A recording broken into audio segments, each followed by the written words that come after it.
jobs and employment, and people saying to others, get up and get a job and get out and do something with yourself. Don't be relying on the state.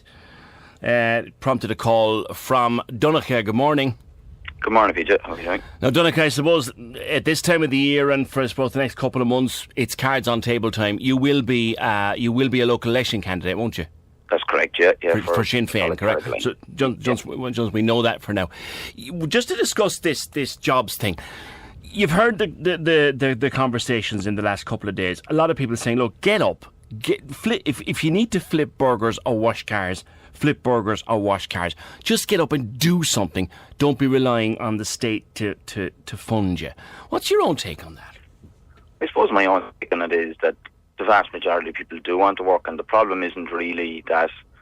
I think sometimes we have a tendency to focus very much on the social welfare system and all the rest of that, but the reality is that's not really what's keeping back people from working.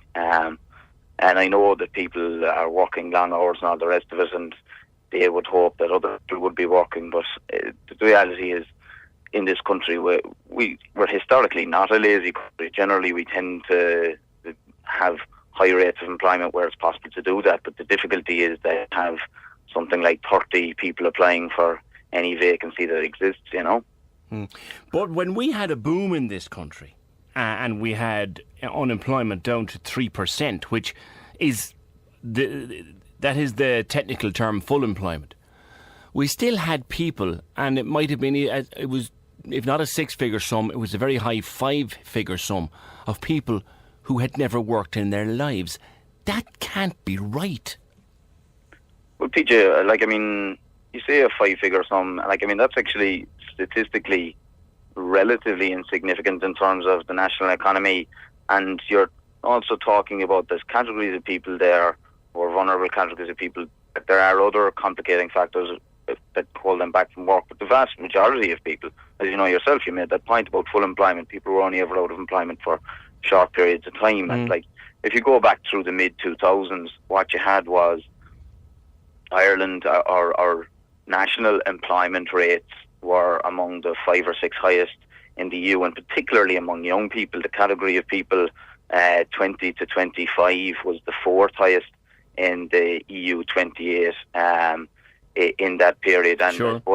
And the 25 to 29 category was the 2nd highest. So our young people were very, very keen to work. But that's at a time where, we've since seen social welfare payments cut back. That's at a time, 2004 to 2006, there was a 32% increase in unemployment payments, and despite that, the unemployment or the employment rates were actually increasing. So there was no question of a good social welfare system that supported people who were out of work, didn't incentivise people to go out and get work when there was work. But yet we hear, and there's too many of them out there, I'd suggest to you, to be purely anecdotal. People texting this programme, people ringing other programmes, and people you meet in the street saying, look, I work, I've been lucky enough to hang on to my job over these last number of years. I work, I pay my car loan, I pay my mortgage, and 2 doors down from me are 2 healthy young people who've never worked a day in their lives and really couldn't be bothered, and they'll openly tell you they couldn't be bothered. Maybe, yeah, but look, you say there's not enough there to be purely anecdotal, but that's a very definite definition of anecdotal in many respects. I'm not saying that the social welfare system potentially couldn't be a disincentive, but the point is we often look at this from the wrong perspective as well, in that there are ways in which the social welfare system, which previously had incentives to get people back to work, those incentives have been removed in the last couple of years. You had the Social Welfare Act, Social Welfare and Pensions Act. I don't think it was this year, I think it was the previous year, where you had a half payment for single parents to get back into work, and that half payment lasted for a period of weeks or months. That was got rid of. And there's a number of other half payments and little incentives like that to get people back into work been removed. So actually, sometimes attacking the social welfare system can make it more difficult. But you know what? We still have, Donnchadh, I'd argue with you, one of the most generous social welfare systems in Europe. in terms of the actual cost of living, it's not particularly. But in terms of no, it's not that you see people focus consistently on 188 euros a week, which isn't a lot of money. I'll grant you that it isn't a lot of money.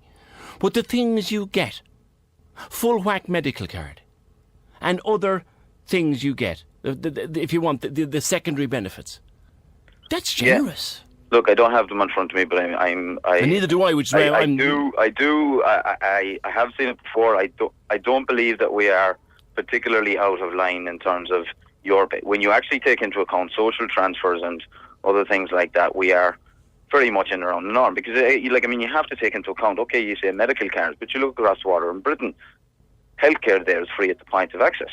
So when you include all those kind of social transfers, the reality is. But is there any need for a person who is young, fit and healthy to have a full medical card just because they haven't got a job? I'd argue no.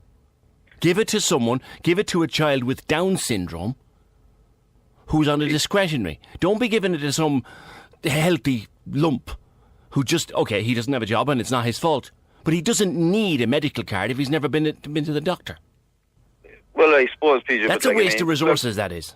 PJ, to a point, I can see where you're coming from, but right, the first thing I would say is there's no question but and this case, it's such as Katie Connolly there in Grange and all the rest, but there's no question those medical cards shouldn't have been taken from autistic children. But when you talk about resources, well, if they're not going to be going to the doctors, then that medical card isn't going to cost us all that much in any case.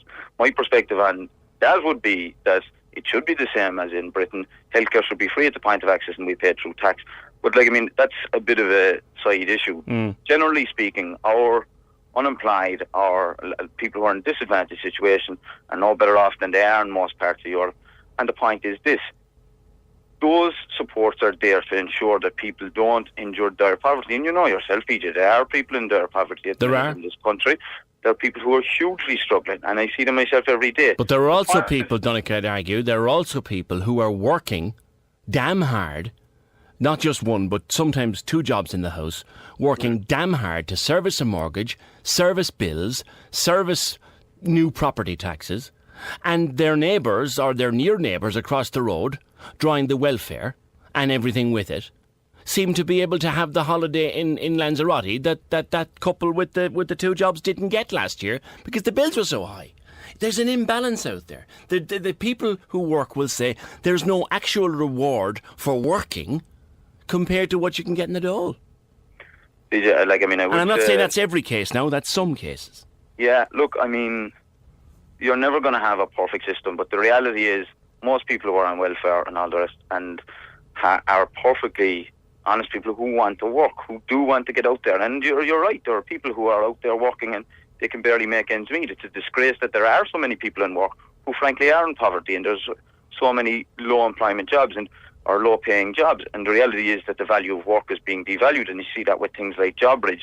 But the point is this, and statistically we have seen it over the last decade, over the last 2 decades even, that Irish people, and particularly Irish young people, keen to work. They will take what opportunities are there.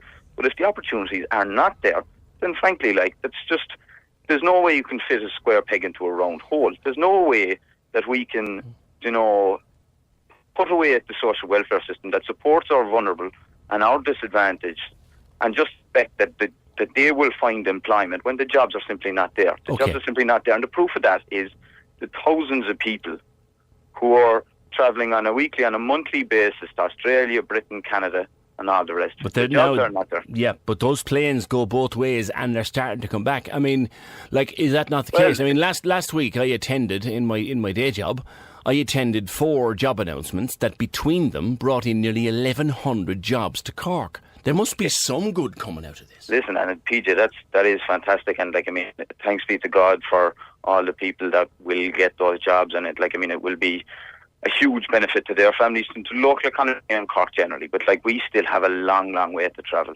We still have a long, long way to travel. Just last Christmas, there was a single flight the Wednesday before Christmas came into Cork Airport, and there was 15 people from Tokar on that one flight, and there was a number of days to Christmas, and most of them are gone. Most of them are gone back because that's where the work is. We had Danny McCoy there from IBEC on recently, and he's on about wage restraint and all the rest of it, and cuts to the higher rate of income tax, and Danny Mackay's entitled to his point of view, but who are more likely to be out of work? The reality is it's people who are who are going to be pursuing the jobs at the lower end of the pay scale, and urging pay restraint isn't going to make things any better for them, and it's certainly not going to incentivise people to get into employment for the limited amounts that are jobs that are there. So, I think the perspective of IBEC is way out of kilter on this stuff. The reality is, the only way we're going to solve this, the only way we're going to get people back to work is investing. In what? In employment. And so everybody works for the state? No, not everybody works for the state, PJ, but you know yourself, there's the multiplier effect. If you invest in capital projects, and not all of those are direct state employments, obviously there's going to be construction jobs in terms of that kind of stuff, and there's a multiplier effect to the local economy. Well, wasn't it construction gone mad that shagged us in the first place? Okay, well, yes, PJ, with 250,000 people working in one sector, that proved itself overnight to be completely unsustainable. Hence the crash.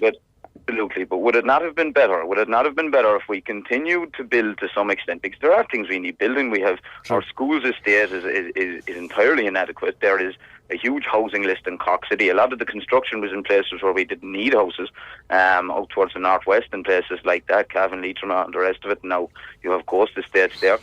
So would it not have been better to keep people, a reasonable amount of people in employment in the construction industry for a period of time, and at the same time to been offering retraining for them for other growth areas in the economy? That's the approach that should have been taken instead of letting the entire construction industry collapse. Fair point. Listen, we could say yapping all day, but you made a good contribution. Good man. Grand job. Thanks. Cheers.